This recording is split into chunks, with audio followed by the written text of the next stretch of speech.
Welcome to the Virtual Memories Show. I'm your host, Gil Roth, and we're here to preserve and promote culture, one weekly conversation at a time.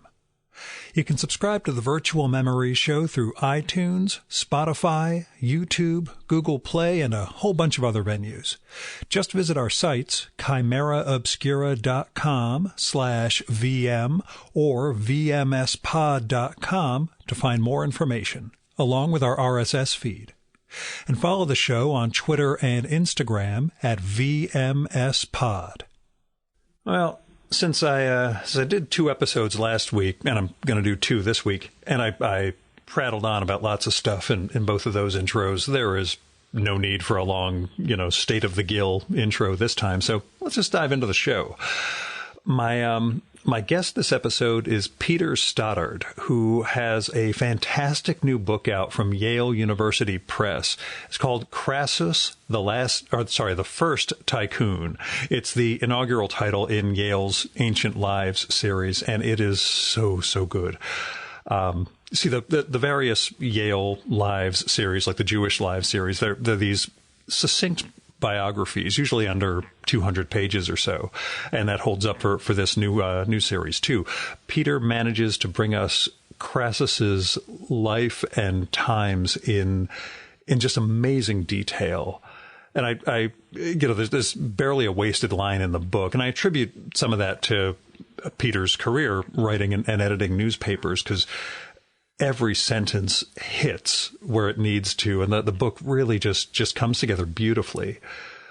Now, Crassus, as Peter will explain in the conversation, he was the third head of Rome's three-headed monster, along with Pompey and Julius Caesar. Unlike the two of them, he was less of a military commander and more of a financier, especially in that era when people really didn't get finance. And it's that aspect, what it meant that Crassus could see how money created leverage towards power, that just fascinates Peter and makes Crassus's life and this biography so compelling for a modern reader.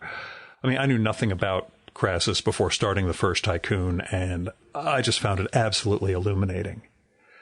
And Peter does a really great job of sifting through the records of Crassus's life and stitching together the facts as we know them, while still making room for the stories and the myths that arose, because those stories also tell us important things about how a man like Crassus was perceived, both in his times and after, and anyway, Peter goes into what some of those perceptions and misperceptions are and what they mean. And he does it all without presuming any great knowledge of classical times by the reader. It really is a gem of a book.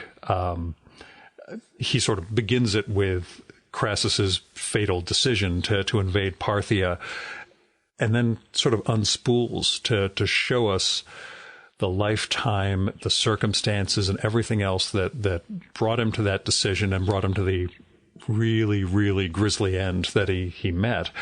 I don't want to spoil it. It really is grisly, though. Trust me. So go read Crassus, The First Tycoon from Yale University Press, as you'll get from our conversation. And as it's something I've tried to bring into this show over the 10 plus years. Antiquity has a lot to teach us about our modern times. You'll get a lot out of this, and there are parallels and dissonances, I guess, between Crassus and what he did with trying to invade Parthia and what Putin is trying to do with Ukraine. We talk about that, but there's a lot of other aspects of Crassus's life that will help us better see our own world, I think. And I know Peter thinks it too, and he did a great job with this book of bringing those things to light. Now, as a couple of asides, I want to thank Peter's wife, Ruth Skur, for mentioning this book when we recorded earlier this year. I'm really thankful that my recent trip to England happened to be a few weeks before the U.S. pub date, so Peter and I could get together in person and get this show out just in time for the U.S. release.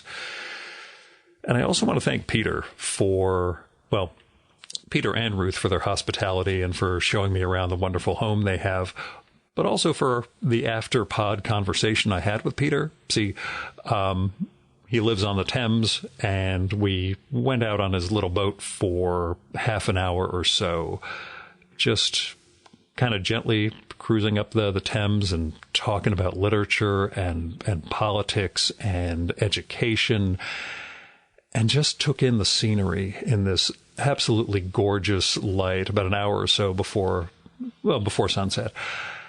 And it was something I had no idea was coming. All I knew was I was going to a really nice home to record a podcast, and I got this experience, and it's something I'm going to hold on to for a long time. And I'm not going into details about how we talked, but it was really just a wonderful talk in a wonderful environment. And this is all part of it's very nice that I can do remote podcasts, but, you know, sitting down with someone in person and just having this sort of experience unfold, that's irreplaceable. Anyway, as caveats go, not a lot. We did record in person. There is a sequence near the end that is just me prattling on about one of my favorite of Plutarch's lives. It's not one that Peter's familiar with. I could have edited this whole part out because it really is just me going on for about 2 or 3 minutes about the life of Timoleon and why it would make for a great screenplay. But I figured you guys should know about it because it's a doozy of a story, and it's something I've alluded to in past shows. Now, here's Peter's very understated bio from the book. Peter Stothard is an author, journalist, and critic. He is a former editor of the Times of London and of the Times Literary Supplement. His latest book is Crassus, the First Tycoon. And now, the Virtual Memories conversation with Peter Stothard.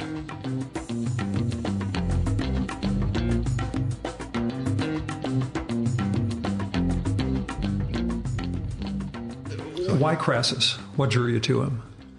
Crassus is the third man who nobody talks about, and if they do talk about, they really hate. So we had Pompey, we had Caesar, and we had Crassus. And at the time, a lot of the kind of grandees of Rome thought that being ruled by this three-headed monster was not a good thing. And but Pompey and Caesar were great generals. And when we remember Romans, and none of the Romans like to remember themselves, being a great general was the thing. You could have other skills. You could be a painter. You could be, whatever else, poet, stuff. But actually, being a general was what meant being Roman. So Crassus, wasn't so much. He was a unique, extraordinary man, and was much more of a modern figure than either of those other two, really. I mean, Crassus. There's more of Crassus in modern politics than there is of Caesar or Pompey, certainly Pompey. And so he was the forgotten man because he was fabulously rich and made himself fabulously rich, and the Romans and the Greeks were very ambivalent about that. I mean, they needed rich people like everybody does, but they didn't like them, and if you were very rich, they really didn't like them. So the moralizing tendency was bad for Crassus. And also he came to a very sticky end. As most do. But I mean, he came to a particularly nasty end, and one which the Romans were very ashamed of, so he disappeared. He also crucified the Spartacus slaves, so the 19th and early 20th century didn't like him because he basically killed a lot of heroes from their point of view. And so there's every reason for Crassus just to drop out. And if you want to understand a lot about, not just about modern politics, but also about the politics of the first century, you can't just choose the people you like. You can't just choose the people who are successful. You can't just choose the people who everybody else has always wanted to choose. You can't choose the same people as Shakespeare. You've got to go for the people who were really important at the time. And there was no one more important in most of the period of the end of the first century than Marcus Licinius Crassus. At what point did you come across him and understand the significance of the role that he played? I think I've known about it a lot of my life. Yeah. I mean, I started off as a classicist. We'll get to that definitely. So I've studied this period for a long, long time, and known about it. And in doing lots of other jobs, you kind of look back at history, look about the history you know, and perhaps the more I got involved in contemporary politics, modern politics, kind of politics I was involved in as a newspaper editor, the more Pompey, with his great general skills, didn't seem that interesting. Yeah. Caesar's always interesting, but for different kind of reasons. I wrote another book about that. But Crassus became more interesting because he was, as I say in the title, the first tycoon. And that's a very special kind of modern skill. It wasn't the name tycoon didn't really come into American English and then into English, our English, until the middle of the 19th century, when you guys were wanting to, as you say, open up Japan. Expanding markets, please. Expanding markets, yeah, doing deals. And you turned up with some very, very nice diplomatic initiatives and quite a few gunboats and warships, just in case the diplomatic initiatives didn't work. It helps. Yeah. and you looked around in Japan and said, well, who's in charge here? And because you thought you had a letter from the president to the emperor. And the emperors, they said, "Oh no, no point sending a letter to the emperor. The emperor just only talks to God, So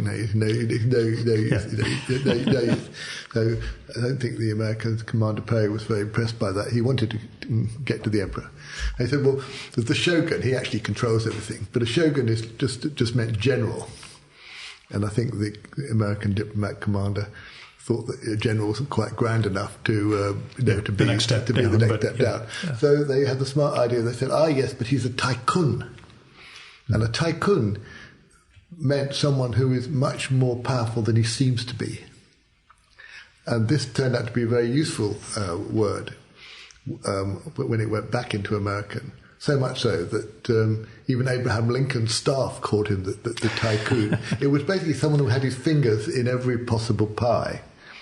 I mean, wealth was one part, but basically being in charge of everything without seeming to be, or without having obviously being in charge, not being on a throne. Exactly, was the key thing, and so he was the tycoon, and that seemed to me again a modern kind of politician, more modern than Pompey and probably more modern than Julius Caesar.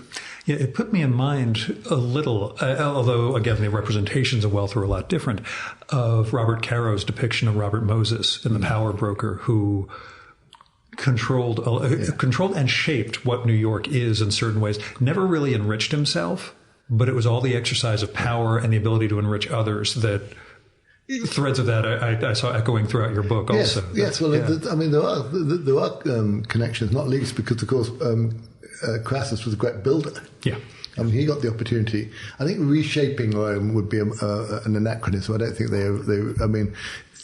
There had to be a shape first. Yes, exactly. But what he certainly rebuilt a lot of Rome and bought a lot of Rome after the various civil wars had ended up with a lot of Rome being destroyed and burnt down. So he was, responsible for building a lot of stuff. A lot of not very good stuff, I suspect, as well as some very, very beautiful houses which he sold to people he despised. So he wasn't a great rich. He didn't live a luxurious life himself, but he did make luxurious houses that he sold to people like Cicero, who he sort of vaguely thought were a bit, Yeah.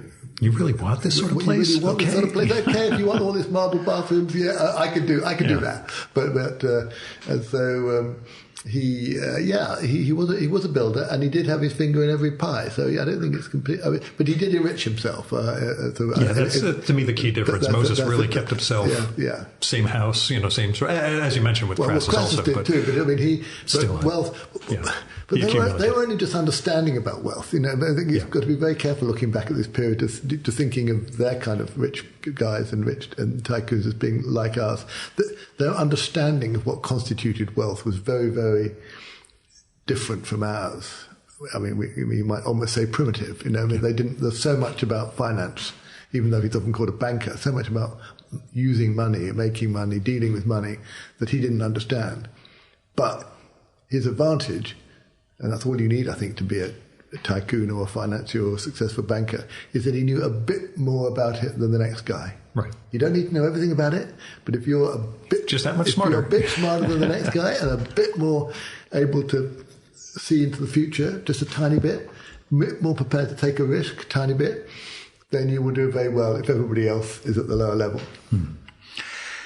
How difficult is it when working on a project like this to sort of keep from ascribing modern views and not even in a judgmental way, but just making sure you're getting across this isn't what we think of as as banking, as finance, as even the master-slave relationships and things that we understood in the modern age.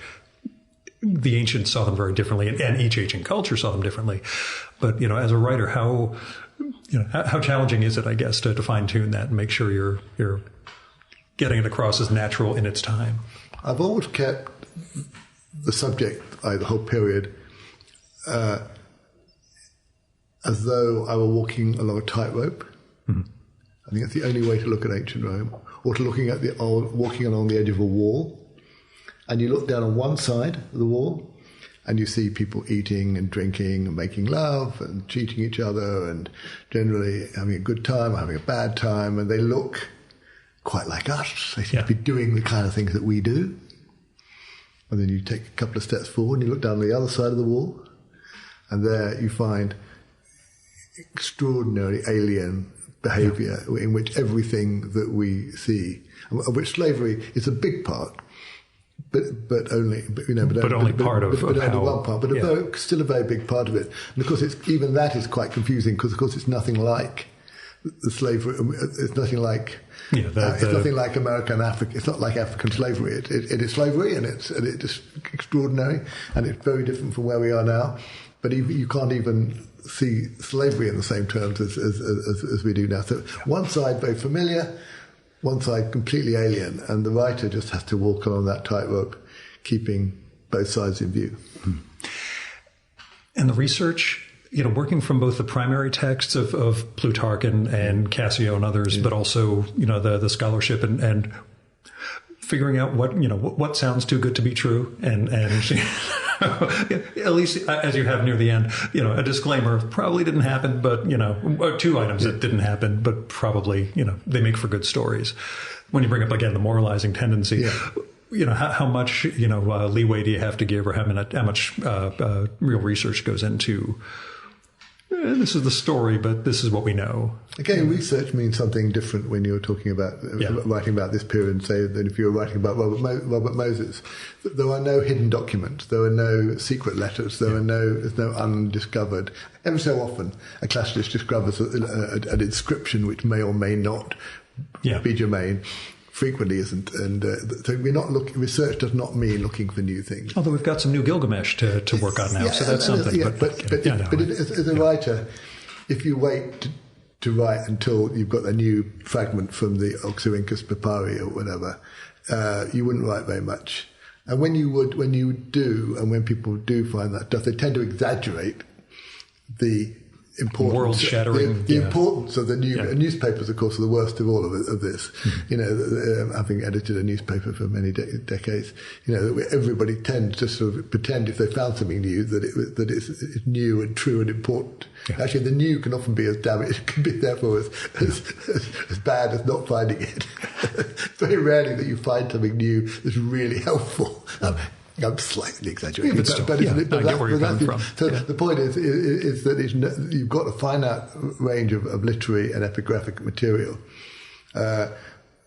and you work your way through that. And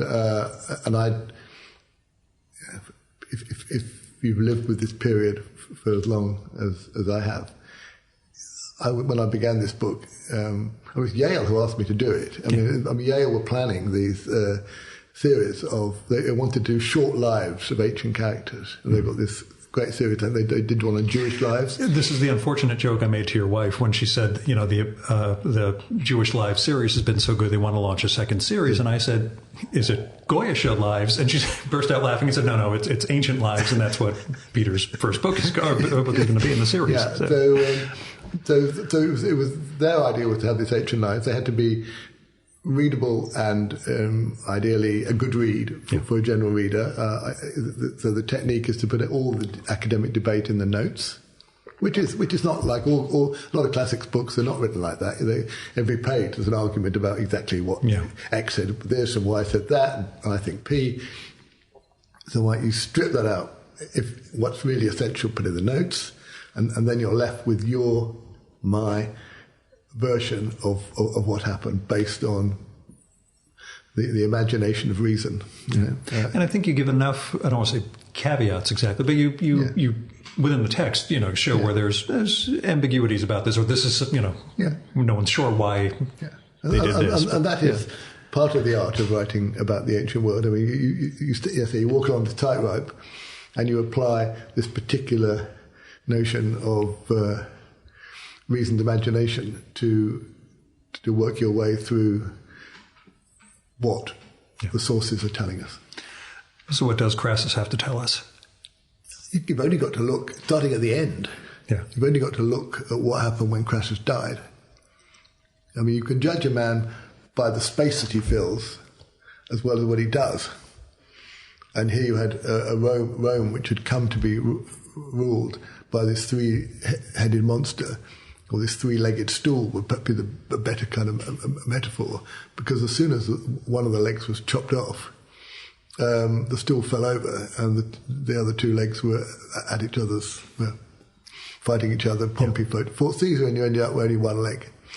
And so it is possible to, one of his greatest influences was in disappearing, leaving the vacuum, which created the one-man rule, which then lasted for the Roman Empire, for as long as the Roman Empire lasted.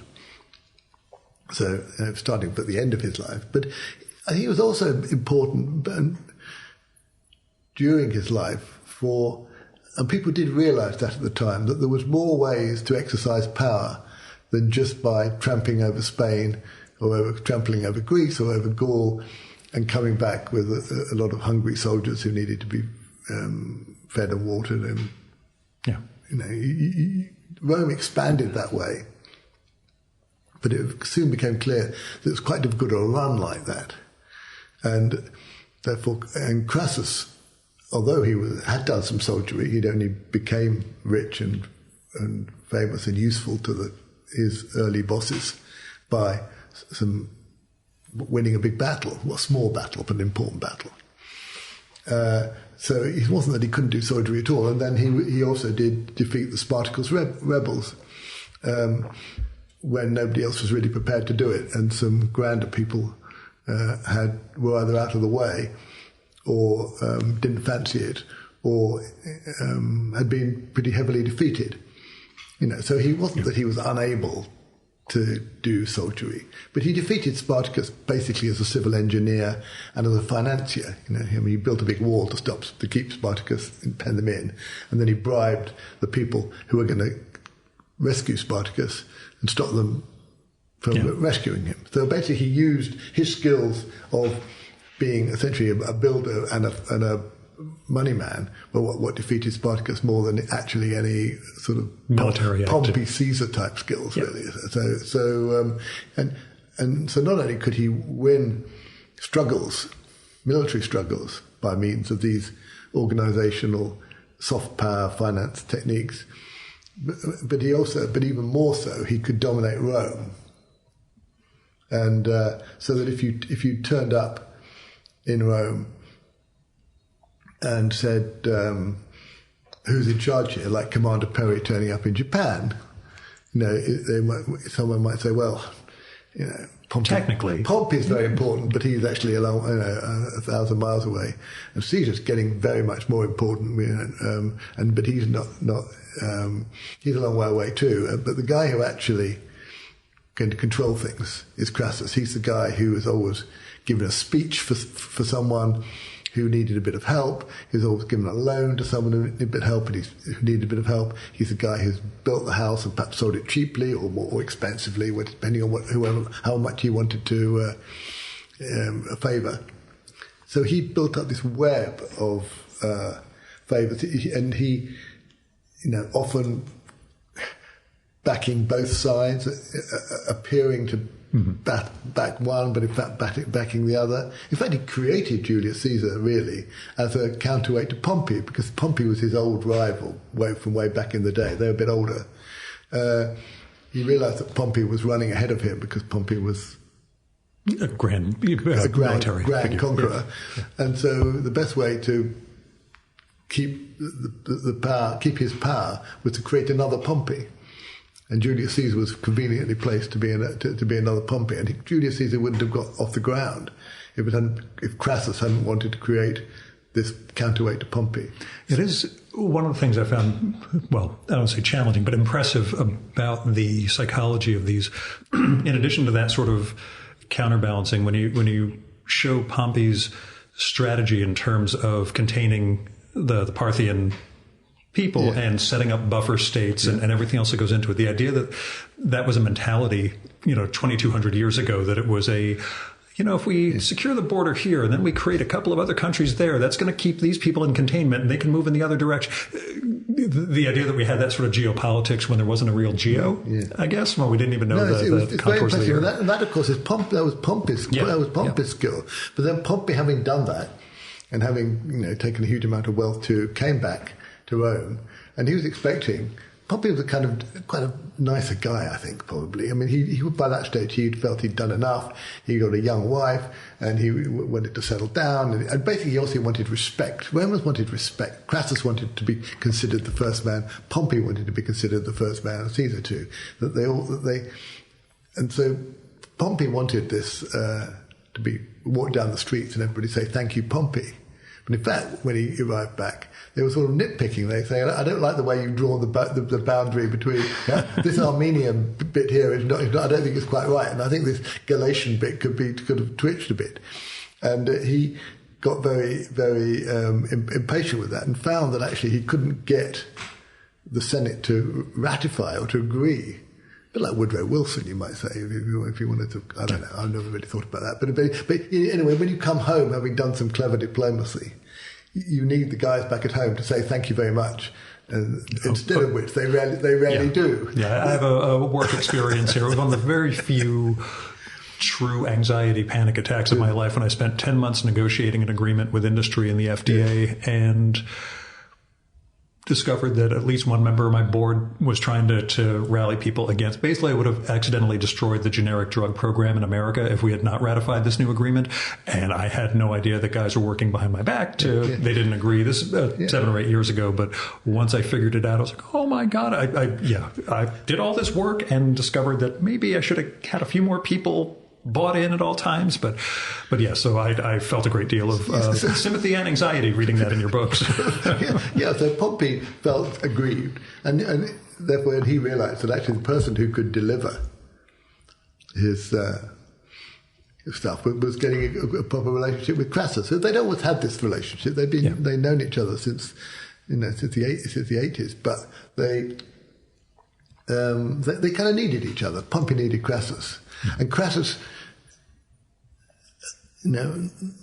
needed Pompey because he needed a balance between in order to be the third man, as we started, he needed the other two men to be more or less. And even if it was just the two of them, you at least seem to convey that Crassus did not want to be that military guy, to be the guy who's also out conquering at all times.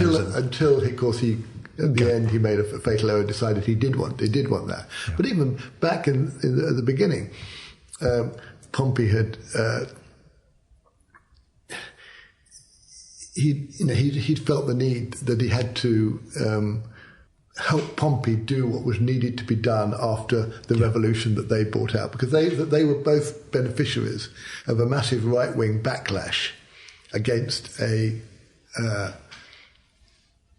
we'll say progressive. Progressive, if you like. Yeah, exactly. It's very to use those words. But so they were on the right, mainly because the left had destroyed their families. I mean, the two sides were so polarised. And so they were both on the right, and they allowed and helped Sulla, who was the first dictator of Rome, to produce very repressive legislation, which basically call them the haves and the have-nots is probably the best way. Mm-hmm. The have-nots were really pushed down as a result of what Sulla, Pompey and Crassus had done. And Pompey and Crassus were wise enough after Sulla's death to see actually this was not going to fly. Yeah. So they had to bring the whole thing back into the centre. But each one needed the other in order to do that. And they showed together some political wisdom at that point. Yeah. And they did co-rule for a bit. And like you said, once the signs were there, it became clear to Crassus. Now, it's a weird term to use, but do you feel the book is a sort of, rehabilitation of Crassus? You're not redeeming him by any means. You show him warts and all in the book, but do you feel you're some people have said that. I mean, well, some people have asked me the question: can someone who behaved as cruelly and as brutally, and even by Roman standards unusually, in punishing the survivors of the Spartacus rebellion, can that man who does that ever be worth any consideration at all? Yeah. And you can see it's a reasonable question. You say there are certain things that people do that are so vile that anything else they do it doesn't matter. That sadly is back to if you're walking along the wall again, you sometimes have to look down on the alien side of the wall, and you see mass crucifixion is one of the many alien things that is happened. Not quite as much. I mean, Crassus was did it on a big scale, but it wasn't anywhere near as alien as it would see from the other side of the wall. I will say, and your experience as an editor of the Times for years probably bears this out, there's something I call the columnist's curse, where pretty much any weekly columnist, if you give them enough time, eventually will degenerate into, now I'm not saying Hitler was good, but because they run out of ideas and topics, and invariably you start skirting into the, how can I address that? And then it becomes, Well, the important thing obviously is not to do that. And that's what the editor is there for. And Crassus was not was in the scale of monsters. I mean, I'm not in the business of rehabilitating monsters. No, However, his treatment of these and choices of treatment of the survivors of the slave, which I analysed in some detail, the options that he had. Yeah. Well, he chose a cruel and brutal one, but the other options weren't very attractive either. You couldn't. None of their previous owners would have wanted them back because of what they'd have. They were clearly rebellious. If he'd put them to work in his own silver mines, he would have been accused of basically profiteering out of the victory. He couldn't just let them go. He could have slaughtered more than on the battlefield, and probably did think of that, but he did slaughter quite a few of them. So it was very important, clearly, for him personally, I think, as much as a representative power, that there shouldn't be another slave revolt. I mean, we could talk. We have a whole conversation about how the Romans felt about slavery and how the slaves felt about the Romans. It's a very difficult issue, not just because of our modern experience, but because it was difficult even before then. So it's not an easy question to deal with. But we did know that avoiding another slave revolt was a very, very high priority. And I suppose Crassus's defender, so it's not a position you don't advocate. I suppose could say, well, at least there were no other slave revolts. It worked. It's not it's not an attractive, and I would not use that as an argument, right. but as a fact. And again, that's the like I say, it's not rehabilitation by any means that your book is striving to, and it's. But it is trying to understand it in the terms that it would have been felt at the time. And as you said, more of who he was, not just we can't just define him by this giant, slaughter, but, beyond that, you really do show that there's more that he did. Because, of course, from the Roman point of view, the Spartacus slave rebellion was something to be forgotten as soon as it happened. Yeah. As soon as it was over. Because there was no glory for Crassus in defeating slaves. There was nobody wanted to ever pretend that it had even been a threat to Rome. It just an embarrassment, and once the crosses were down and it's over, that was finished. A few poets did occasionally mention it in kind of dim, kind of shadowy way, as the days when nasty things happened. But it basically was finished. And it didn't really turn up again, even in Roman history, until the mid-19th century, when Italian nationalism and then particularly Marxist historians were looking, and he's always been big in Russia, we're looking for authentic rebel working class heroes, if you like, or we're looking for slave heroes. And there weren't that many of them that were known. Right. So Spartacus became a hero, most famously, of course, in the movie, Kubrick's movie in 1960, bang on the right time.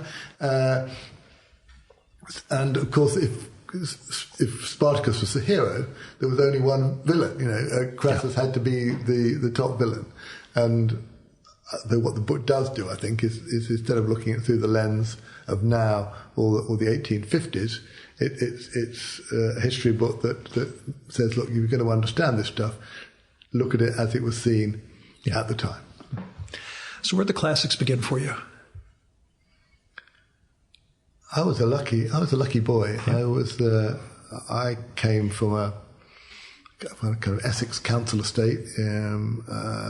Do we take that as a bad thing? I'm an American, so I have no. It was not an environment. Not a high. It was not an environment in which social housing, if you like. It wasn't. Okay. It wasn't a background in which a lot of people wound up in classics. Wound up doing classics. Yeah. But I managed to get access to this through some lucky breaks with some lucky teachers, and I was found myself extremely fluent in reading Latin and Greek, which is one of those. I think it's a skill that sometimes comes to the young, as I say, learning language. The problem with it is that when you're young, you can read the text. I could read, so up to the age of about 20 or so, I was a good reader of Latin and Greek. But of course, if you're reading Thucydides or Appian or Cassius or even Caesar or certainly the poets of this period, of Horace or Catullus or Virgil, you don't really know what they're on about. I mean, they're dealing with some of the most complex emotional, political, psychological issues that there are.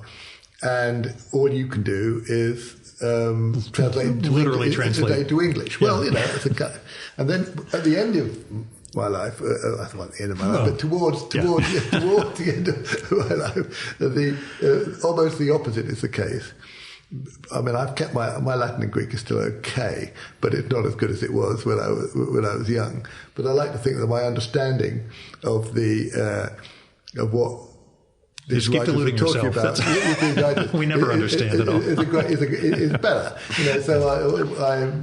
So where did it begin? Well, it began with the tools, and then ended up with using the tools to do the job. But I wasn't always able to do them both at the same time. And there was a long period in the middle when I was a newspaper editor and a political journalist and doing various other things. That the ancient world did sort of disappear a little bit into the background, but I always kept it there. I would imagine you would always see resonances, especially the more you were engaged in political writing and covering that space. I'm sure. I always think Rome more than the Greeks. I went to St. John's College in the U.S. for my master's degree, great books program, studied Attic Greek there for a summer, nothing like what you really did. And it was a very Athens-centric institution. It was only decades later where one of the tutors at St. John's like, you really should read Virgil and start with Livy and get into all this. And reading the Romans, who I was always biased against because of the younger Greek thing, a lot more of the present day made a lot more sense the more you saw how Rome had its various ups and downs. Much more important, particularly in America. I should say American history. I only spent 4 years in Washington, but of my journalistic time. But 4 years in Washington makes you more conscious of the contribution of Rome to the. People always ask me, why would they do this? Why would they say that? And I basic answer: proximity to power. It defines when we talk about things that are different from ancients to moderns. That's the being as close to power as you can get will cause you to do really, really.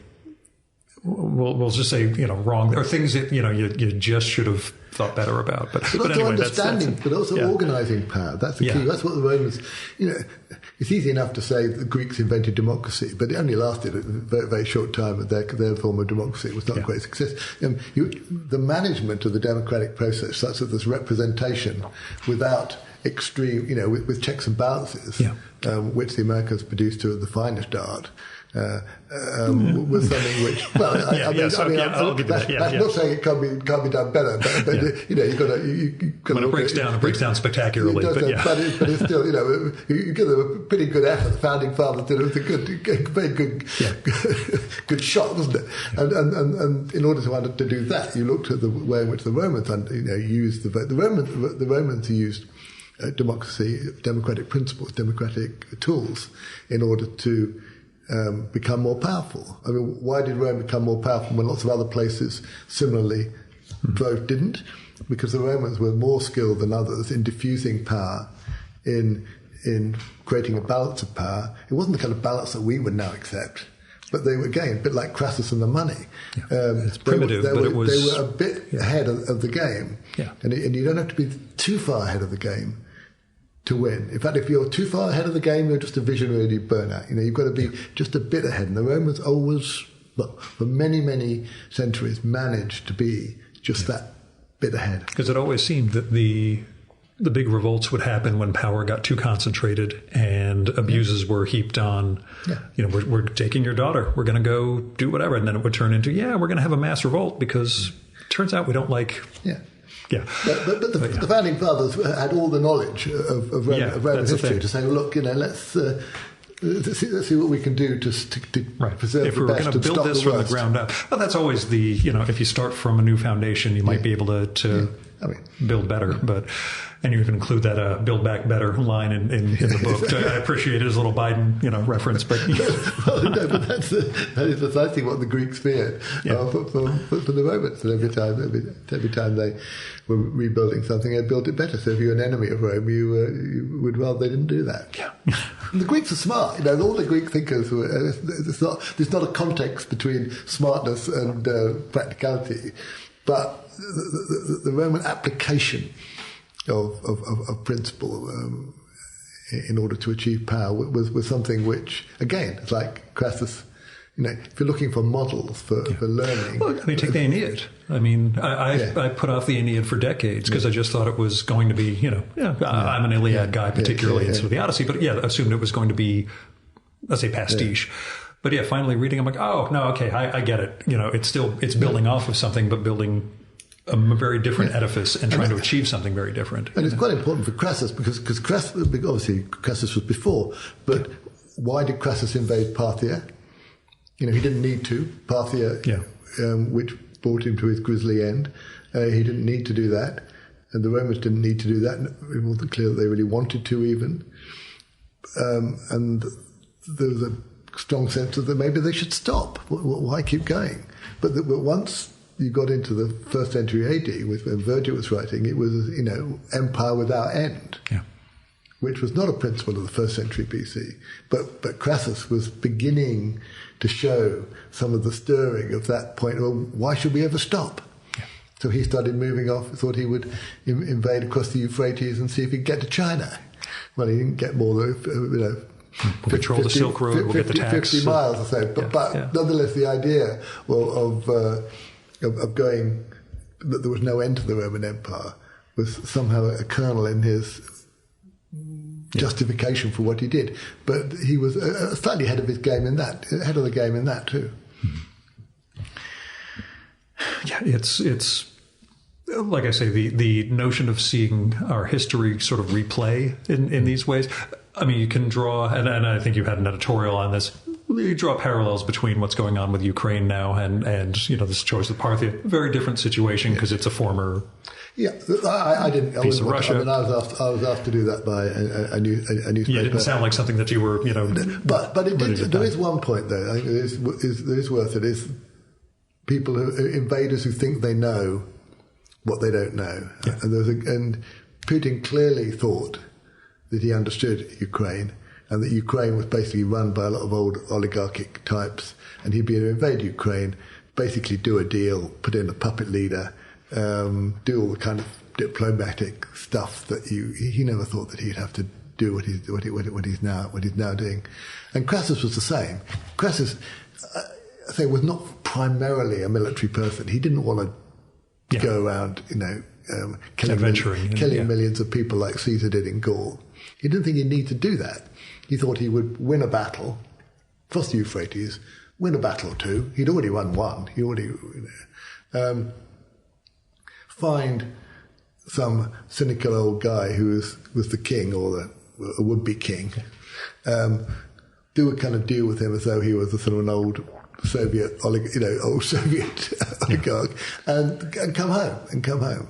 Instead, however, he found this very charismatic. He was facing this extremely charismatic, extremely imaginative, and totally unexpected leader in the man he knew as Cyrenas, who completely I call him in that piece Zelensky of the desert. I mean, clearly it's just a phrase, but it was the parallel is to the extent that he was young, new, and totally unexpected to the invader, and tactically using weapons and techniques that they just were not prepared for in the slightest, which does draw some parallels significantly. That's about it, but nonetheless, even a sliver of parallel is sometimes worth at least putting through your head. Mm-hmm.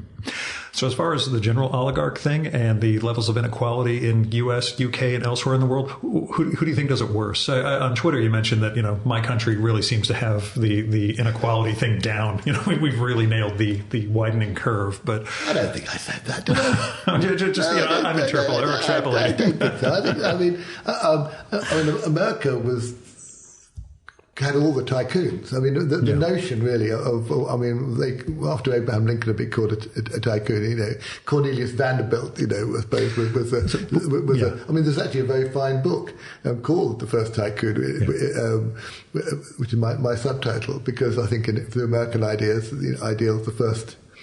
The first tycoon has to be American, and to some extent that's true because they owned the word. They brought it back from Japan. Cornelius Vanderbilt, classic example, created America in many ways by opening it up and connecting east to west. Fought a war pretty much on his own account in Nicaragua in order to do so. Had his finger at absolutely every pie that there could be. So it's quite fair to call Vanderbilt the first tycoon. And you can, although you wouldn't, to understand Vanderbilt, I think it would help to know a bit about Crassus and look back and you think, yes, there's some. There were some parallels there. Of course, not exact parallels, and their situation is very different, but there are bits from both sides of the wall. Mm-hmm. So tell me about the experience at the Times. First, as editor, and then I'll ask you some embarrassing questions about the TLS and your time there, too. But that, going from a classics education into... No, I don't think a classics education was particularly... It doesn't have anything to do with my pharmaceutical lobbying background either, but... Well, the Times, when people used to come into my office at the Times, they found that the walls were completely full of those red and... the lobes? And lobes, yes, those lobes. And they would say, well, this doesn't look very, very useful for editing the Times. And... I would, depending on who they were, I tend to say, well, actually, it is quite useful because there are parallels here, this and that. But the only reason they were really there was because the Times had thrown them out. Because the librarians and managers of the Times did not think that several shelffuls of Latin and Greek texts was particularly important for running a modern newspaper, even though it had been considered part of the core Times library in the 19th and early 20th centuries. So I brought this stuff into my office. So my office did look like the office of a newspaper editor of 50 years before, and maybe more. So there was that connection because there was a belief in the kind of ruling classes of Britain, and the Times was originally very much the kind of establishment paper of the ruling class, that in order to rule and to make good decisions, it was helpful to have good, strong knowledge of antiquity, particularly Roman history. And so people did do that. And Times leaders, leading articles and columnists were full of Latin.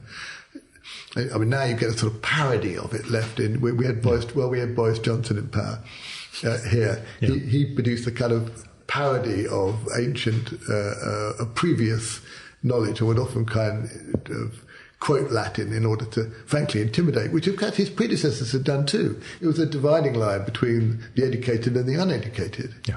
And the Times had once stood for that dividing line. It was a top people's paper. And so all the time I was editor of the Times, we were trying very hard, quite successfully, in fact, to change that and to be a paper for the people who are actually in charge of Britain, which by that stage was almost everyone. Well, not everyone, but a lot of people. And so the classics may have looked to a degree like a bit of an anachronism. I was just sort of propping up the past. And certainly sometimes when people came to see me, they said, why have you got these ridiculous books to make you look as though you're living in the past? But in fact, the adjustment from one kind of society, the kind of society that Crassus was born into, an aristocratic society where the have-nots didn't really have anything, and its movement through the fact that you needed the have-nots to fight your wars. That was the first point. Yeah. And then you realised that when they were doing that, you better give them some power, and then once they could fight wars, you perhaps better give them a bit more power, otherwise they might remember how to fight wars. Yeah, they might fight you. Yeah. As we saw with the Soviet Union getting dissolved and everybody just saying, the army and the Secret Service guys can just do their own thing. Yeah, they were trained to do one thing, so maybe making them unemployed isn't the smartest of moves. All those adjustments apply in a small way in the newspaper world and in a great deal of other industries too. You needed to preserve the understanding that had got you your paper, your brand, or where it was, and also the flexibility to take it where it needed to be. And however antiquated to many people these Romans looked, because Latin was the language they used was alien to us now. Nonetheless, they were doing a lot of the same things and facing a lot of the same problems, and therefore the study of them and the thinking about them, I always thought was quite an important part of why, whenever I was successful, I often thought that this played a part. I never blame the ancient world for my failures. No, but at least they help with its successes. So, I mean, to me, the last 20 years of America, George Bush, post 9/11 onwards, the Rudy Giuliani experience and all that, I'm like, a lot of that stuff seems to echo in that Roman history I started reading, and yeah. I will say the one national, and I've mentioned this on the show before, but my one national TV spot that never aired for reasons I'll reveal, I was being interviewed beginning of 2021 by the Today Show because of stuff related to my day job, because the companies I represent make COVID vaccines for the drug companies. I turned my desk sideways and just set up all the great... I already had Shakespeare, Greeks, Romans, and Philip Roth on one set of shelves behind my desk. The other one, I put the most bizarre array of books and graphic novels and things, and just thought, I'm going to stand here and be Mr. Wonderful. And when this airs, people are just going to freak out when they start doing that, rate my room thing, which took off in the pandemic era. Unfortunately, as my story goes, we finished at 12:30 on January 6, 2021, when about half hour before the insurrection took place at the Capitol. And that was my... I don't think that interview I recorded is going to go on the air anytime soon. It looks like America may be dead by the time we get to this. But yeah, it was this inside moment of glory. I took a screenshot of it. It's wonderful. I've got all this amazing array of things that people are going to say, that guy's a pharmaceutical lobbyist? I don't understand. So yeah, it's having the good books around you though is something that to me means a lot. We can look at some here. Trust me, I'll be perusing more of the bookshelves because that's how we judge other people. Not that we judge, but tell me about the TLS time when you were working for the literary supplement, or running the literary supplement, in terms of managing literary coverage and culture, I guess, and what it meant. The TLS was very, very different from the Times. Yeah. And again, that's partly about politics. Newspaper editors are some of the last unreformed, pretty much unchallenged leaders. So I don't know it's not so true in America, I don't think. But the tradition of the British newspaper editor, based on practicality, speed, and the past, is that it's like being a football manager or something. Whatever you say goes, and people do obey you, and they do what you say, on the basis that if the boss said so. Often in newspapers, if people were arguing about, there never will be a newspaper, say like being a theatre director, you just someone has to say, and if it screws up, then you get rid of the editor, get rid of the football manager, get rid of the director. And so it was a very top down for historic reasons, some of which were justified, some of which sometimes a bit exaggerated, perhaps not as necessary as they might be. But that was the culture of being a newspaper editor. The TLS was more like being the head of a kind of liberal college. There was no point in the editor of the TLS telling some of the finest minds on Shakespeare or analytic philosophy or any subject, or German literature, what to say, what to think, what to do. It would be absurd. You had to find the best people, encourage them to write well, stop them occasionally squabbling amongst themselves. Yeah. But what you absolutely did not do was pretend you could, even pretend that you could run the whole thing from the top. And so it was quite clear to me that this distinction, but not everybody can always, you can see a distinction. If you come into the TLS thinking you were going to be run it like a traditional newspaper editor, it would have been a total disaster. And so that's a judgment of political management, really. Sure. Running one thing is not like running another, but the fact you can run one thing, ought to mean that you can run another, as long as you think about exactly what running it means. Yeah. But for me, it was marvellous because that meant I could come back pretty much to being a classicist. It was nowhere near as demanding a job, time as the Times. And I was then able to start writing and thinking and reading more of the stuff that I'd read when I was young, such that 10 years on, I'm now writing the books about that stuff. And without the TLS, I think I would have found that much more difficult. The TLS was a wonderful transition for me from one to the other. How literary culture change? From your perspective, we talk about how people within politics and other areas, we're losing sight of history, etc. But from your vantage point, from that time at the TLS, how did perceptions, I guess, of literature, literary culture change? I think I would have been quite conservative in that. I'm not saying I ignored changes that were going on around me, but I didn't have to deal with what one might call the extremes of what we loosely call sort of woke cancel culture. Sure. You can't write about that, you can't write about this, you mustn't say that.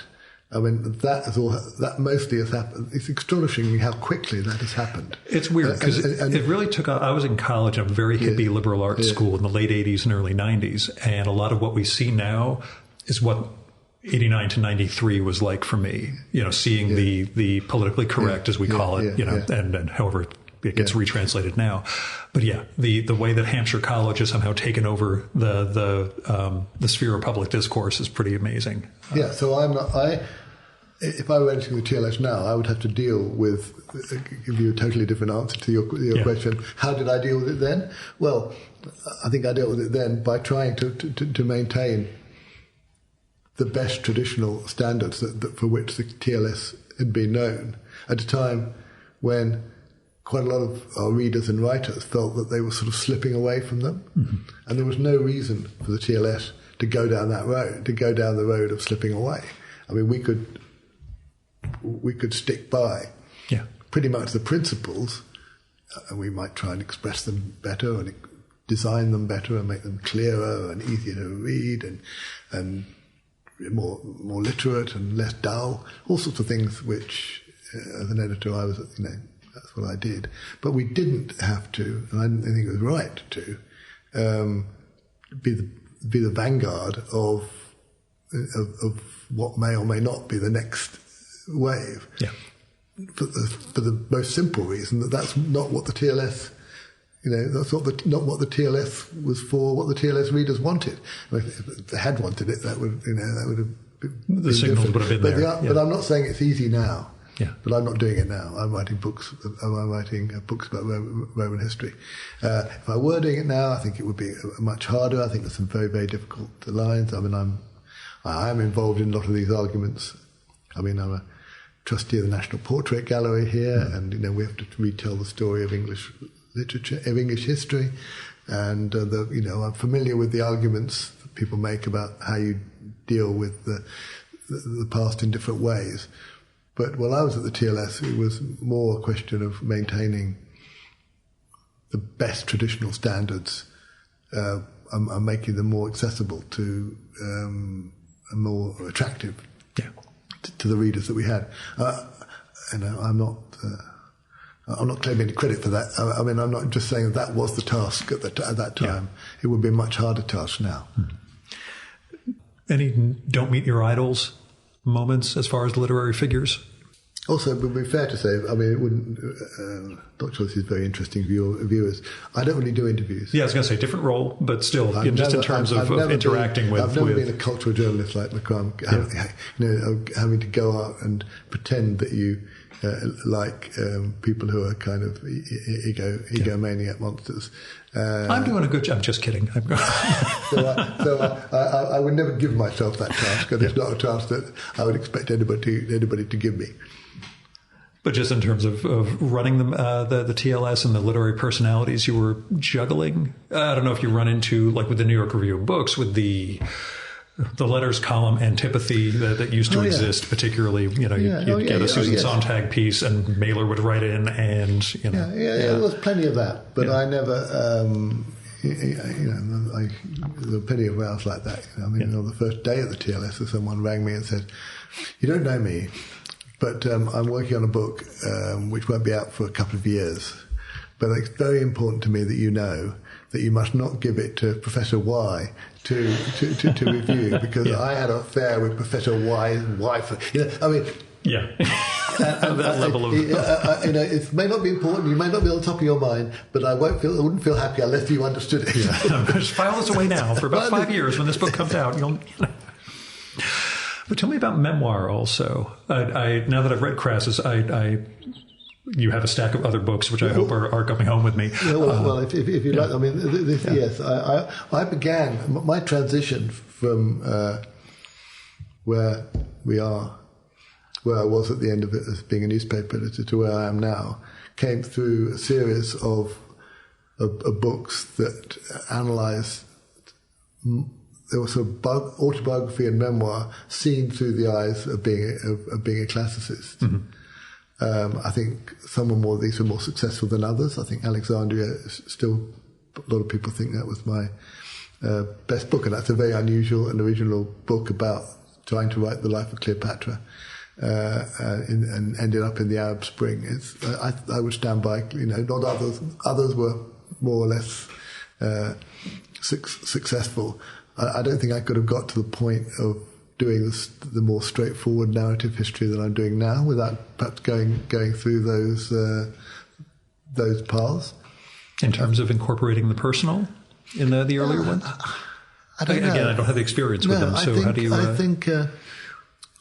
think I had to get it out of my system. I mean, I'd lived with these characters and at this period for so long that to suddenly change from being a newspaper editor writing about George Bush or Margaret Thatcher or Tony Blair to writing straightforward, equally historical, clear, would have been. It wasn't the shift I made. I think I would have found it quite hard, and I didn't make it. And the journey I took while I was editor of the TLS was through writing memoir that was essentially memoir of a classicist in a world where classics wasn't the main thing. And this was particularly important when I was recovering from being extremely ill, because in my last years at the Times, I was pretty much in 2000. I was sort of left for dead, really. The day when the best cancer hospital in England and probably in Europe says there's nothing they can do for you. It's not a good day. And I was very fortunate that some wonderful people in Texas had a plan that was pretty brutal, but completely successful. And coming to terms with how that had happened was the background for the book that I wrote called On the Spartacus Road, which was essentially about Roman attitudes to death and to dying. I mean, not just about people being crucified on the road, but it followed through the Greek cities of Naples and their discovery of Epicureanism, and how you gain in life by ending the fear of death. Yeah. I think I'd always been quite sympathetic to that, but I became more sympathetic to that since. So, On the Spartacus Road is a book about Epicureanism at that time. And The Last Assassin, which I think a lot of people like, that's the book about what happened to the killers of Julius Caesar, which is an analysis of the motives of the assassins and what happened to them, and why they did what they did, and how they suffered for it, and how they got the exact opposite of what they wanted. Was also very dominated by Epicurean principles as to how people should behave under an unjust government. It's the kind of issues that people might have had perhaps in the Trump administration, you might think, where people would say, how bad does something have to be before I have to take action to stop it? I mean, within the government. I mean, on the whole, if you're working within government, you support the government. All that. But how bad does that government have to be before that contract is broken? Most people don't have to face that in their lives, but the people around Julius Caesar did, and they came to different conclusions for different reasons, and a bunch of them ended up killing him. I'm not suggesting that would be... But I'll say our version of it. For me as a lobbyist in that space, I live in New Jersey, so I'm not down in Washington. We've got a firm down there. But from the beginning, there was a lot of, boy, do we want to work with the government? If we don't, then other bad things might happen that affect our industry, and that's not good. So I need to be part of this, but I don't want to... And everybody comes to a slightly different account of that, and that's particularly true if you were an Epicurean, which are like Gaius Cassius, who was also with Crassus, incidentally, on the Carrhae campaign, which we haven't talked about, but they didn't really believe in politics. They said the best way to get the peace of mind to have a pleasant life and not be afraid of death was to withdraw into a garden, and to withdraw into your own family and your own self, which is one way. But even for them, they said, look, even if you do that, if the government around you is so unjust and so brutal and so tyrannical, you cannot even have a peaceful, quiet life, the ataraxia, as they called it, inside your garden. So you're going to have to do something about it. Now, those are the arguments that were swirling around before the assassination of Julius Caesar, with some people, other people taking the opposite view, saying, actually, it's far more important to have peace of mind, and I'm not going to get involved in an assassination attempt because that will wreck everything. And so, good Epicurean, good rationalist, good sensible people could disagree as to whether it was a good idea to assassinate Julius Caesar, but that was the basis of that debate. So you had those Epicurean ideas were at the basis of both On Spartacus Road and of The Last Assassin, even though Last Assassin is as straight up as I can, a narrative of the death of Julius Caesar, and most importantly, the aftermath. Yeah. I know the book's just coming out, but next, do you have ideas for Yeah. And it's always a jinx question, so don't feel like you have to answer it. But well, I do have an answer because before the lockdown, I was working on a book called Palatine, An Alternative History of the Caesars, which I paused during lockdown because it required libraries. It was a book that it was you need to go in and do research, and that really was doing research into modern analysis.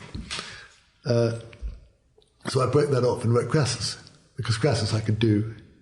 You don't say with your eyes closed, but yeah, you know the subject though. It's a story. The problem of writing Crassus was in crafting the story. And balancing the story, and in balancing it not least so that we got some idea of the Parthian perspective, not just the perspective of the Romans. But that was a job I could do during the lockdown. So after when lockdown was over, I'd done that. The Yale book's quite short, so I went back to the previous book, which is called Palatine, with OUP being out in I think April next year. So it's done. So partly because of the lockdowns, a bit of bunching. Yeah, that's an analysis of what I might call the birth of European bureaucracy. It was taking the same sort of principles as Crassus, saying actually Crassus may be unfashionable, but actually he was an extremely modern figure. There are more Crassuses around than there are Pompeys. This was basically taking all the people who the aristocratic Roman historians, Tacitus in particular, thought were basically ex-slaves, slaves, women, bounders, generally bad people who were upsetting the traditional norms and dominating the emperor, and saying, look, if you look at the empire not through the point of view of the top people at the top, but looked at from the point of people who are actually running the court, running this place, you had a birth of a bureaucracy. And if you're looking for who has been most influential over the way in which we live now, it's the bureaucrats, and the Crassuses are more modern in that way than the Emperor Nero, or the Julius Caesar. Now, of course, if you're unlucky in any country, you might occasionally get an Emperor Nero. Yeah. But that's just like most of the time, the bureaucrats and the Crassuses are the more important. So let's try and understand them. And that's when you talk about rebellion during the Trump era, there wasn't a assassination. There were a lot of bureaucrats saying, let's slow walk that policy and this policy, and he'll lose his attention on it, and we'll just pretend that rule never happened. And some things were we'll say saved for that, with the idea that if I quit because this is so objectionable, the next guy to come in is probably just gonna let's go ahead and do it. So having a bureaucracy that could throw sand in the gears, I guess, was useful in a weird way for us. But it's just a very, very strange time to be living through. And you weren't named prime minister or anything while I was gone before, right? Because that was my concern. I was afraid I was going to land here. He's going to, God knows what the politics are going to be like. You mentioned that the first book I did, I don't know whether was a book called 30 Days, which is a diary, effectively. I don't know, I've got it here. No, I haven't. I will give you one. It was a diary of the time I spent with Tony Blair. Oh, I saw that in your Wikipedia that mentioned the Iraq War. Yeah. And that was trying to understand how it was that Blair did what he did. He realised, one of the things I realised and wrote in that book, which is absolutely directly related to the assassins of Julius Caesar, was that Blair thought that it was the right thing to do something because it was right. The sort of what you might call a Kantian almost position. So it was right to get rid of Saddam Hussein.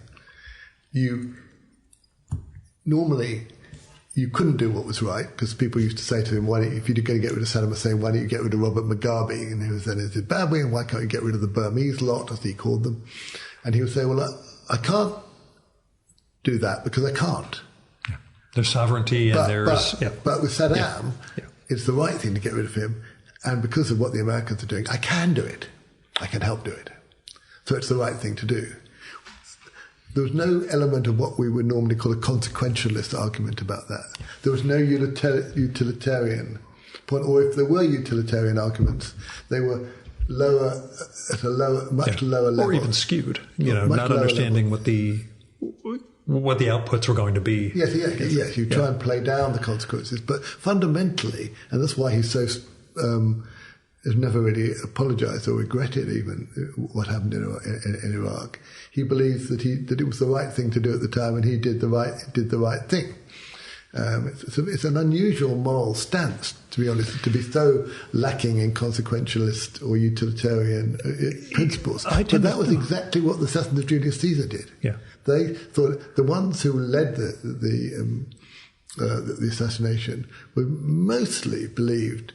If you'd said to Brutus, look, I think this is all going to go badly wrong, he would say, no, well, I know it goes badly wrong or not, but it's the right thing to do to kill Julius Caesar, even if it does go badly wrong. Others had slightly more nuanced positions, and one shouldn't over-characterise anybody's position on the basis of what we know. But we knew there was a range of views, and obviously even more so, even more quickly than Iraq, it was quite clear that the assassins achieved the exact opposite of what they wanted. And so, if you ignore consequentialist arguments, utilitarian arguments, and focus only on doing the right thing, both the assassination of Julius Caesar and but certainly from the British perspective, the invasion of Iraq, are very parallel. Yeah. In our case, in the latter case, we tend to fall on we didn't know it was going to be administered so badly. And that Hitchens' argument always had I was for it, but I thought they were going to do a better job, et cetera. Well, Christopher was a very close friend of mine, yes. And he... Yeah, but that was part of the British argument too, of course, was that we could make you guys... You could easily scapegoat the US for not we could make you guys do it better. Yeah, so if we joined you... Right. You wouldn't just go in on a Rumsfeld sort of position, zap Saddam Hussein and leave, which we thought would be bad. We would go in and we would help you because that's the kind of skills that the British had. Compared to us? So that was the sort of second order issue as to why Blair wanted to be with you. Of course, it turns out, in fact, that the people who were right probably were Rumsfeld and Cheney. It would have been better to have gone in, decapitated, and got straight out. It could not have been worse. Yes, that's always the fallback you would have saved $2 trillion it could not have been worse for the country, however, to have had what did turn out as a result of your actions by trying to do good. So Blair becomes like the double villain, really, because he thought he shouldn't. The consequences were not so important, and in attempting to improve, when he got around to attempting to improve the consequences at the second level of his argument, he contributed to such a spectacular failure. Yeah, would have continued the wrong path to go down. It puts me in mind, and I have an incredibly simplistic approach to the origins of Thucydides and the Peloponnesian War. Just the notion that after the Persians, the Spartans basically. Yeah.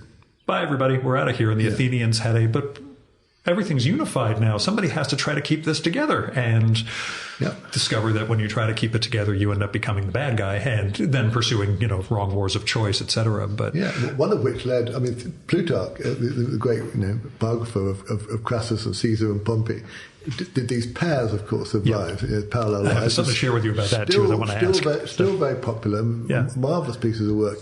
And he paired Crassus with the leader of one of those wars that you're talking about, the Sicilian expedition, which was pretty much brought Athens to its knees. Right. So both Nicias and Crassus, rich guys, both rich mine owners, both people associated with money, led their people off into foreign adventures, which brought them down. Now, Plutarch was, quite a moralist, and particularly when dealing with the wealthy. Interesting. He wasn't always. He was a balance. He doesn't always.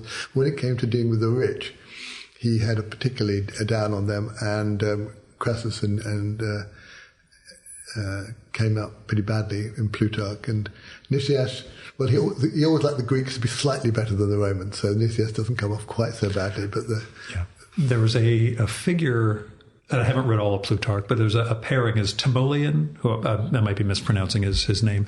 I forget who he's contrasted with, but it's one of those modern versus antiquity questions, because Timoleon's story you could basically turn into a screenplay now for either a TV show, movie, etc. It's absolutely phenomenal story of redemption, guy losing his mind. I don't know if you know the okay. I'm struck. There is I forget what the city is. Envoys come and say, look, tyrant has taken over our city. We need someone to get rid of him. And someone in the host city says, what about Timoleon? Ha ha ha. Timoleon is living in the woods as a madman because his brother tried taking over their city-state long ago. He betrays the brother to be murdered, which is the right thing to do because you don't want a tyrant running your city, is disowned by his own family for doing that, loses his mind, lives in the woods for years. They drag him out to go lead a fleet to go take on this tyrant, annihilates him, goes off and becomes the anti-tyrant scourge of the Mediterranean, just wiping out tyrants, everywhere. And I forget who he contrasts him with among the Romans, but when he draws the parallels, Timoleon comes up short because he showed doubt and weakness by losing his mind and hiding out and living in the woods and all this. I'm like, no, those are all the things that make him awesome, actually, because he's lived this really incredible life where he had to do the worst thing and finds himself in this unlikely position of redemption, doing the exact same thing that led him into madness and hiding out in the woods. But anyway, that's me and the story that someday I will try to adapt into a narrative of some kind. But that's one of those instances of Plutarch. I'm like, yeah, I understand, in your value system, the guy who, stays quote unquote good or stable the whole time comes off better than someone who falls into the depths and ends up, redeemed. But that's just me and my scant classic knowledge as opposed to the lifetime you've spent with this stuff. But last question. Usually I ask people, what are you reading? But I want to sort of tailor that into not just what are you reading, what should I be reading? Well, I'm reading, again, the complete works of Horace. Yeah.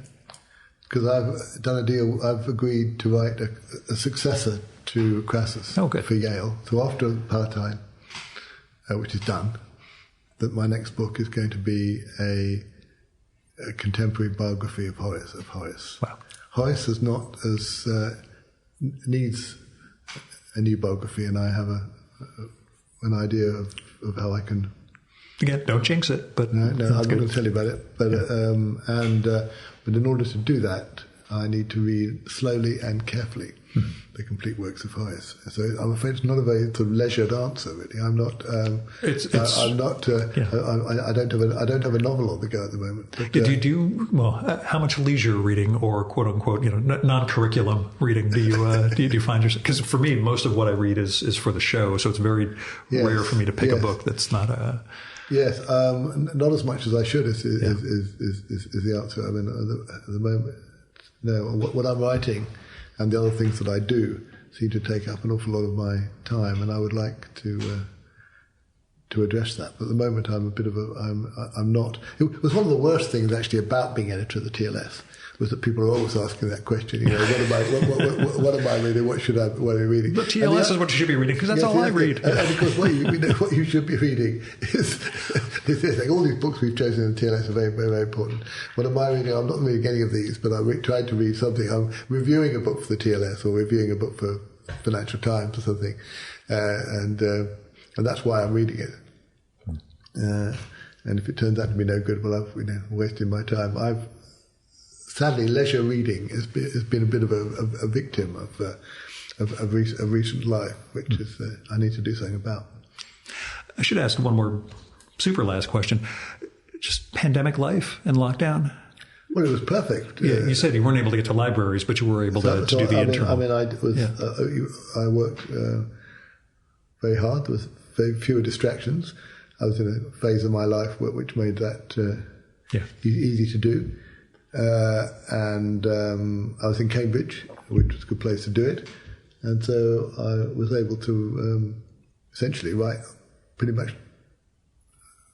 Yeah, my cartoonist guests are the same way. They're like, yeah, not much changed. I just sat at a drawing table working away for the last 2 years. Yeah. So, I think I've got no complaints about lockdown.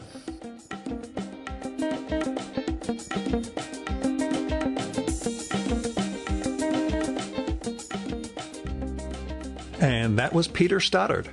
Go read his new book, Crassus, the First Tycoon, from Yale University Press. He gave me a few of his other books after our session, and I'm really looking forward to diving into those too. I know I don't always read guests' books after we finished recording, but I enjoyed this one and our conversation so much that I kind of feel like the memoir from a classicist perspective, I think is something I'll really dig. So anyway, doesn't look like Peter has a website. He is on Twitter as Peter Stothard 1, which is PeterStothard and the number 1. Now you can support the Virtual Memories Show by telling other people about it. Tell them there's this great podcast that comes out every week or twice a week with really neat conversations with fascinating creative people. You can also help it out by telling me what you like and don't like about the show, who you'd like to hear me record with, what movie or TV show or book or music or piece of theater or art exhibition or whatever you think I should turn listeners on to. You can do that by sending me a postcard. I love postcards, a letter, email, DM, or by leaving a message on my Google Voice number, which is 973-869-9659. That goes directly to voicemail, so you don't have to worry about getting stuck in an awkward conversation with me. And messages can be up to 3 minutes long. So if you go too long and get cut off, just call back and leave the rest of the message. I'll get the whole thing. And let me know if it would be okay to include your message in an upcoming episode of the show. You might have something to say that would be interesting for our listeners. And, if you do, I would love to share it with them, but I would never do that without the speaker's permission. So let me know. Now, if you've got money to spare, don't give it to me. I mean, this trip actually to England did cost me some money. A chunk of it was covered by my day job, but the airfare was, for the most part. I paid an extra $400 so I could get business class and sleep on the flight. I paid for my own hotel, which was a little pricey, but anyway, that's what I work for. So if you've got money and resources to spare, help individuals, help institutions in need. When it comes to people, you can go through GoFundMe, Patreon, Kickstarter, Topato Go, Crowdfunder, and other crowdfunding platforms. There are people who need help with medical bills or rent or getting a creative project off the ground, or they might be artists who you want to support on a regular basis. There's all sorts of ways to do that. So I hope you will. And when it comes to institutions or foundations, I give to my local food bank, occasionally donate to the Poor People's Campaign, freedom funds, election funds. Now that the U.S. midterms are over and we got a pretty good result, that pares down a little bit, but still there's a targeted campaign donations you can make that might be helpful for you when it comes to, getting some political leverage, as Crassus teaches us. Anyway, all I'm saying is there are a lot of things you can do if you have just any resources to spare that can help us build a better world. So I hope you will. Our music for this episode is Fella by Hal Mayforth, used with permission from the artist. You should visit my archives to check out my episode with Hal from the summer of 2018 and learn more about his art and painting. And you can listen to his music at soundcloud.com/Mayforth. And that's MAY4TH. And that's it for this week's episode of the Virtual Memories Show. Thanks so much for listening. We'll be back next week with another great conversation. You can subscribe to the Virtual Memories Show and download past episodes at the iTunes Store. You can also find all our episodes and get on our email list at either of our websites, vmspod.com or chimeraobscura.com/VM. You can also follow the Virtual Memories Show on Twitter and Instagram at VMSPod, at virtualmemoriespodcast.tumblr.com, and on YouTube, Spotify, and TuneIn.com by searching for Virtual Memories Show. And if you like this podcast, please tell your pals, talk it up on social media, and go to iTunes, look up the Virtual Memories Show, and leave a rating and maybe a review for us. It all goes to helping us build a bigger audience. You've been listening to the Virtual Memories Show. I'm your host, Gil Roth. Keep reading, keep making art, and keep the conversation going.